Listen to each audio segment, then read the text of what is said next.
결혼 7년 차, 우리 집은 늘 따뜻했어요. 강남역 근처 30평 아파트, 아내와 나 그리고 장모님과 함께 사는 일상은 바쁘지만 행복했죠. 저는 IT 회사에서 팀장으로 정신없는 하루를 보내고 퇴근길엔 꼭 아내가 좋아하는 딸기 케이크를 사왔어요. 저녁이면 셋이 식탁에 둘러앉아 밥을 먹으며 웃었어요. 장모님이 오늘 회사 어땠어? 물으면 나는 늘 바빠 죽겠어요 하며 웃었죠. 아내는 맞은편에서 조용히 미소 짓고 그때는 그 미소가 세상 전부 같았어요. 아내는 초등학교 교사였어요. 애들 때문에 정신없다며 투덜거리면서도 교무실에서 있었던 웃긴 얘기를 해주곤 했죠. 그런데 작년 가을 아내가 갑자기 퇴사 얘기를 꺼냈어요. 그날 장모님이 잠든 밤 11시쯤 거실 소파에 나란히 앉아서 맥주 한 캔씩 나눠 마셨어요. 나 교사 그만두고 싶어. 아내 목소리가 작았어요. 애들을 사랑하지만 매일 똑같은 일상이 지쳐. 나는 맥주 캔을 쥔 손에 힘이 들어갔어요. 아내 월급이 없으면 아파트 대출이 부담스러울 터였죠. 그래도 눈앞에서 떨리는 아내 눈빛을 보니 차마 반대할 수 없었어요. 그래, 내가 원한다면 그렇게 해도 돼. 내가 어떻게든 해볼게. 제 말에 아내가 안도한 듯 미소 지었어요. 고마워, 오빠. 진짜. 그날 밤 아내는 내 품에서 잠들었고 나는 천장을 보며 가슴이 살짝 무거웠어요. 그렇게 아내는 퇴사했어요. 처음엔 집에서 책 읽고 넷플릭스 보며 여유를 즐겼죠. 장모님도 우리 딸 좀 쉬어야지 하시며 챙겨주셨어요. 아침이면 셋이 커피 마시며 수다 떨고 주말엔 한강공원 산책 다녔어요. 행복했어요. 정말 그랬어요. 그런데 퇴사 2달쯤 지났을까 아내가 조금씩 변하기 시작했어요. 예전엔 트레이닝복 차림으로 집에 있던 아내가 갑자기 외출이 잦아졌어요. 친구 만난다며 나가는 날이 늘었고 옷장엔 새 옷이 하나둘 쌓였죠. 저는 그냥 아내가 자유를 찾는 거라 생각했어요. 그땐 그게 다라고 믿었어요. 그러던 어느 날 아내가 집에 두고 간 쇼핑백에서 낯선 향수 냄새가 났어요. 플로럴 달콤한 향. 아내가 평소 안 쓰던 거였죠. 그 순간 가슴이 살짝 철렁했어요. 그 향수 냄새가 머릿속에서 떠나질 않았어요. 아내가 퇴사한 뒤로 뭐랄까 좀 더 밝아진 것 같았어요. 예전엔 학교 끝나고 지쳐서 집에 오면 소파에 늘어지기 바빴는데 요즘은 집에 있어도 생기가 넘쳤죠. 오빠, 나 요즘 친구들 자주 만나니까 기분이 너무 좋아. 아내가 웃으며 말할 때 저는 그냥 고개를 끄덕였어요. 그래, 퇴사하고 자유를 찾는 거겠지. 그렇게 생각하려 했어요. 그런데 아내가 외출하는 날이 점점 많아졌어요. 주말에도 친구들이랑 브런치 먹는다며 나가고 평일 저녁에도 동창 모임 있다며 집을 나섰죠. 옷차림도 달라졌어요. 트레이닝복만 입던 아내가 타이트한 원피스에 하이힐을 신고 나가는 걸 보니 솔직히 좀 낯설었어요. 장모님이 자네 와이프가 요즘 많이 예뻐졌네 하시며 웃을 때 나는 멋쩍게 따라 웃었지만 가슴 한구석이 묘하게 찝찝했어요. 그러던 어느 날 회사에서 조퇴하고 집에 들어왔어요. 아내는 외출 중이었고 장모님은 마트 간다고 나가셨어요. 거실 탁자 위에 아내가 두고 간 쇼핑백이 눈에 띄었어요. 무심코 들여다봤는데 그 안에 낯선 영수증 하나가 접혀 있더라고요. 역삼동에 있는 와인바 루프탑 32. 결제 금액 18만 원, 날짜는 지난주 금요일. 제가 야근하던 날이었어요. 순간 머리가 멍했어요. 아내가 와인바에 간다고 한 적 없었거든요. 친구들이랑 브런치나 커피 마신다더니 와인바 18만 원? 그때 아내가 문을 열고 들어왔어요. 오빠, 벌써 왔어? 아내가 깜짝 놀라며 웃었지만 나는 영수증을 손에 든 채로 물었어요. 혜린아, 이건 뭐야? 역삼동 와인바. 아내 얼굴이 살짝 굳더니 이내 태연하게 대답했어요. 아, 그거? 교사 동료들이랑 간 거야. 오랜만에 분위기 내고 싶었어. 저는 고개를 끄덕였지만 마음이 영 개운치 않았어요.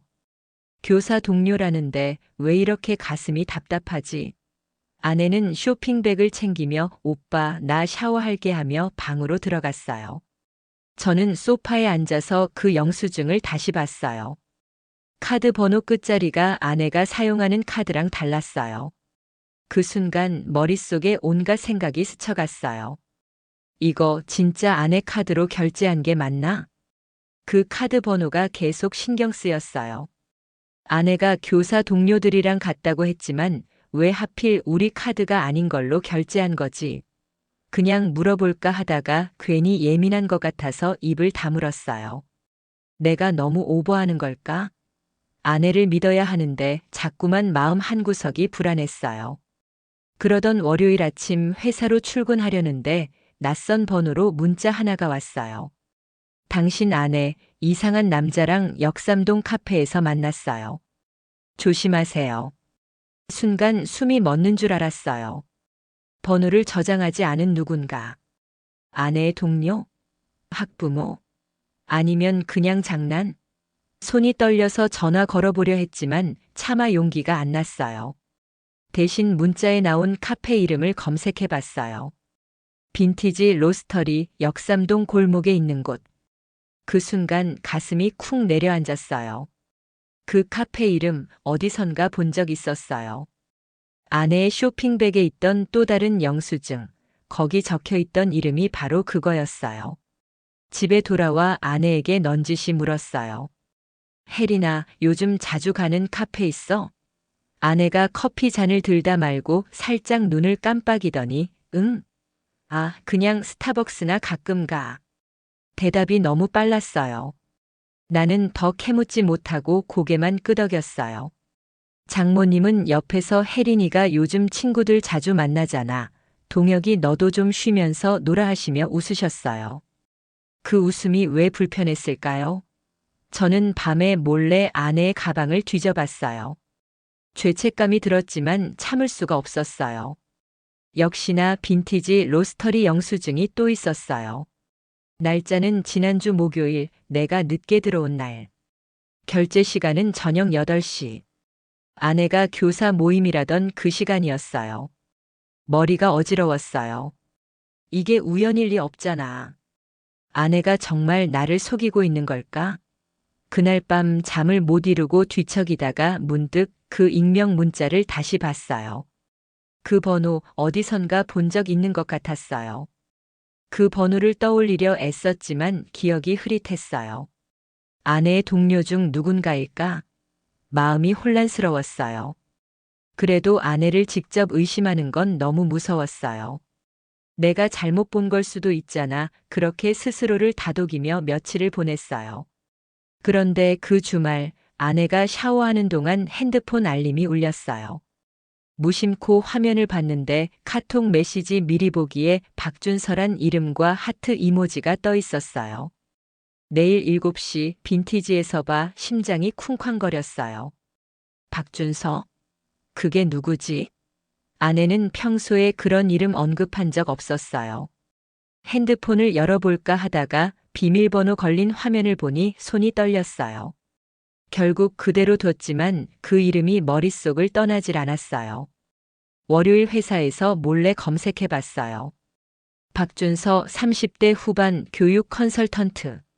아내가 퇴사 전 참석했던 교사 연수 강사 중 한 명이었어요. 프로필 사진 속 그는 세련된 옷차림에 자신만만한 미소를 짓고 있었어요. 가슴이 답답했어요. 이 남자가 아내와 무슨 관계지? 저녁에 집에서 아내에게 넌지시 물었어요. 혜리나, 연수 때 만난 강사 중에 박준서란 사람 기억나? 아내가 젓가락을 멈추더니 아, 그분? 그냥 강에 들은 거야. 왜? 목소리가 살짝 떨렸어요. 장모님이 끼어들며 동혁이 별걸 다 궁금해해 하시며 웃으셨어요. 그런데 그 눈빛 이상하게 아내를 감싸는 것 같았어요. 그날 밤 아내가 잠든 사이 몰래 가방을 다시 뒤졌어요. 명함 하나가 눈에 띄었어요. 박준서 교육 컨설턴트. 뒤엔 손글씨로 전화번호. 그 번호 익명 문자 보낸 번호와 똑같았어요. 순간 머리가 새하얘졌어요. 이게 대체 무슨 일이야? 그 명함을 손에 쥐고 한참을 멍하니 있었어요. 아내가 나를 속였다고. 믿고 싶지 않았어요. 하지만 그 하트 이모지, 익명 문자, 영수증들 우연이라고 하기엔 너무 많았어요. 더 이상 참을 수 없었어요. 다음 날 회사 동료 추천으로 사설 탐정을 만났어요. 50대 아저씨, 차분한 말투로 증거가 필요하면 맡겨요 하시더라고요. 아내를 조사한다는 게 죄책감 들었지만 진실을 알아야 했어요. 계약서에 사인하고 탐정에게 아내의 사진과 일상을 알려줬어요. 최대한 조용히 부탁드립니다. 제 목소리가 떨렸어요. 며칠 뒤 탐정에게서 첫 보고가 왔어요. 아내가 박준서란 남자와 빈티지 로스터리에서 2번 만났대요. 사진도 첨부됐어요. 아내가 웃으며 커피 잔을 들고 맞은편에 앉은 남자가 미소 짓는 장면. 심장이 쿡 찔렸어요. 그런데 더 충격적인 건 아내를 카페까지 태워준 차가 장모님의 흰색 SUV였다는 거예요. 장모님이 아내를 거기 데려다 줬다고. 믿을 수가 없었어요. 그날 밤 집에 돌아와 장모님께 물었어요. 장모님, 요즘 아내 어디 자주 데려다 주시죠? 장모님이 TV를 보다 말고 응? 그냥 친구들 만난다던데 하시며 시선을 피하셨어요. 그 모습에 가슴이 더 무거워졌어요. 결국 결심했어요. 집에 소형 카메라를 설치하기로. 온라인으로 주문한 손톱만 한 카메라를 거실 선반 뒤에 숨겼어요. 버튼을 누르는 순간 손이 덜덜 떨렸어요. 내가 지금 뭐 하는 거지? 하지만 멈출 수 없었어요. 진실을 봐야 했어요. 카메라가 녹화 시작됐다는 신호를 보냈을 때 문득 아내의 웃는 얼굴이 떠올랐어요. 아내의 웃는 얼굴이 자꾸 눈앞에 아른거렸어요. 그 미소 진짜였을까? 카메라를 설치한 뒤로 매일 밤 몰래 영상을 확인했어요. 처음 며칠은 별거 없었어요. 아내가 커피 마시고 장모님이 드라마 보는 평범한 일상. 하지만 일주일 뒤 그 영상을 봤어요. 아내가 거실에서 누군가와 통화하며 웃고 있었어요. 준서 오빠 진짜 웃겨. 그 목소리 제 아내가 맞았어요.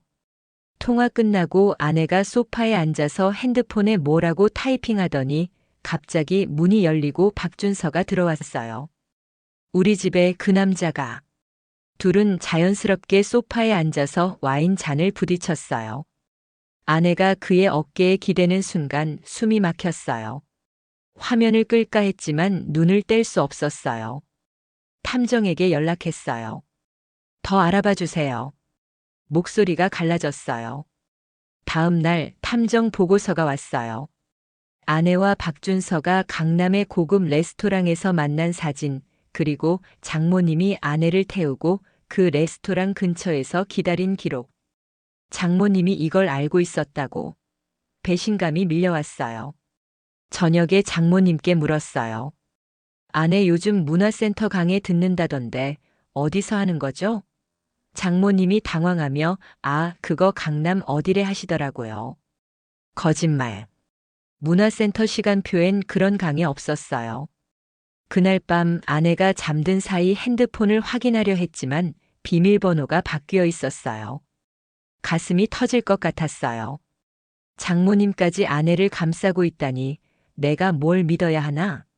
모든 게 무너지는 기분이었어요. 이제 확실한 증거가 필요했어요. 진실을 마주할 용기를 내야 했어요. 아내의 다음 외출을 기다리며 나는 마음을 다잡았어요. 아내의 외출을 기다리는 날들이 지옥 같았어요. 장모님의 거짓말, 아내의 바뀐 비밀번호, 박준서와의 와인잔 모든 게 퍼즐처럼 맞춰지면서 가슴이 찢어졌어요. 더 이상 혼자 끙끙 앓을 수 없었어요. 다음 날 장모님께 단도직입적으로 물었어요. 장모님, 아내가 문화센터 강의 듣는다던 자료 좀 보여주세요. 장모님이 당황하며 그게 혜린이한테 물어봐 하시더라고요. 평소 같으면 그냥 넘겼겠지만 이번엔 물러서지 않았어요. 아니, 장모님이 아신다면서요. 어디 강의예요? 장모님 얼굴이 굳었어요. 동혁아, 왜 이렇게 캐묻니? 그 말투 아내를 감싸려는 게 뻔했어요. 결국 장모님은 아무 대답도 못하고 방으로 들어가셨어요. 그 순간 확신했어요. 장모님도 이 일에 얽혀 있다고. 탐정에게서 마지막 보고서가 왔어요. 아내와 박준서가 강남의 고급 레스토랑 라비앙에서 저녁을 먹고 손을 잡고 나온 사진. 날짜는 내가 야근하던 지난 금요일. 탐정이 메모한 한 줄이 눈에 박혔어요. 장모님 차량 레스토랑 주차장에서 2시간 대기. 머리가 뜨거워졌어요. 이건 우연이 아니야. 아내가 나를 배신했고 장모님은 그걸 도왔다고. 분노가 치밀었지만 차갑게 마음을 다잡았어요. 감정에 휘둘리면 안 돼. 증거를 정리하고 제대로 맞서야 해. 카메라 영상, 탐정 사진, 영수증, 명함까지 모든 걸 파일에 모았어요. 아내의 생일이 다가오고 있었어요. 그날 모든 걸 터뜨리기로 했어요. 생일 파티를 구실로 아내, 박준서, 장모님을 한자리에 불러야겠다고. 마음이 무거웠지만 더 이상 피할 수 없었어요. 전화기를 들고 박준서에게 문자를 보내려던 그때 아내가 집에 들어왔어요. 아내가 들어오며 오빠 오늘 좀 일찍 왔네? 하며 웃었어요. 그 미소가 예전 같지 않았어요. 저는 차분히 대답했어요. 응, 혜린이 생일 준비하려고. 아내 눈이 동그래지더니 진짜? 오빠 최고. 하며 내 볼에 입 맞췄어요. 그 순간 가슴이 아팠지만 결심을 굳혔어요. 생일 파티 날 모든 걸 끝내야 해. 저는 박준서에게 문자로 초대장을 보냈어요. 혜린 생일 파티 꼭 와주세요. 그는 바로 감사합니다. 꼭 갈게요 답했어요. 장모님께도 친구들 부른다고 했더니 오 성대하게 한해하시며 좋아하셨어요. 속으로 쓴웃음이 나왔어요. 과연 그날도 웃으실까? 생일 파티 날 우리 집 거실은 풍선과 케이크로 화려했어요. 아내는 새 원피스를 입고 환하게 웃었고 박준서가 양주 한 병을 들고 왔어요. 장모님은 옆에서 과일을 깎으며 분위기를 띄우셨어요. 저는 조용히 TV를 켰어요. 혜린아, 특별한 선물 준비했어. 모두의 시선이 화면으로 쏠렸어요. 카메라 영상이 재생됐어요. 아내와 박준서가 우리 집 소파에서 와인 잔을 부딪히는 장면. 레스토랑에서 손잡고 나오는 사진. 아내 얼굴이 하얗게 질렸어요. 오빠, 이게 뭐야? 목소리가 떨렸어요. 박준서는 입을 다물고 고개를 숙였고 장모님이 동혁아, 이게 무슨 짓이야? 소리쳤어요. 나는 차갑게 대답했어요. 장모님, 아내를 레스토랑까지 태워다 주신 거 다 알아요. 아내가 울며 오빠 미안해 설명할게 했지만 저는 더 듣고 싶지 않았어요. 혜린아, 우리 끝이야. 그렇게 말하고 집을 나왔어요. 차 안에서 핸드폰을 켰을 때 변호사 번호가 눈에 들어왔어요. 차 안에서 한참을 멍하니 앉아 있었어요. 아내의 울음소리, 장모님의 외침, 박준서의 침묵. 모든 게 머릿속에서 맴돌았어요. 배신감이 분노로 바뀌고 다시 허무함으로 가라앉았어요. 집으로 돌아갈 용기가 없었어요. 대신 변호사 사무실로 향했어요. 40대 여자 변호사 차분한 목소리로 증거가 탄탄하네요. 이혼과 상간자 소송 둘 다 가능해요 하셨어요. 저는 고개를 끄덕였어요. 최대한 빨리 진행해 주세요. 그날 호텔에 묵으며 증거 파일을 다시 봤어요. 아내의 웃음, 박준서의 손길. 가슴이 찢어졌지만 이제는 냉정해져야 했어요. 며칠 뒤 아내에게서 전화가 왔어요. 오빠 제발 만나줘. 잘못했어. 울먹이는 목소리였지만 나는 차갑게 끊었어요. 장모님은 혜린이가 행복하려고 그랬다며 변명했지만 듣고 싶지 않았어요. 박준서는 연락이 닿지 않았어요. 회사 동료가 위로해줬어요. 동혁아, 너 잘못 없어. 새 출발해. 그 말이 위안이 됐어요. 소송 준비는 빠르게 진행됐어요. 변호사가 위자료와 아파트 소유권 청구를 준비하며 판결까지 몇 달 걸릴 거예요 했어요. 그동안 나는 회사와 호텔을 오가며 버텼어요. 아내의 물건이 가득한 집에 들어갈 때마다 가슴이 아팠지만 이젠 돌아갈 길이 없었어요.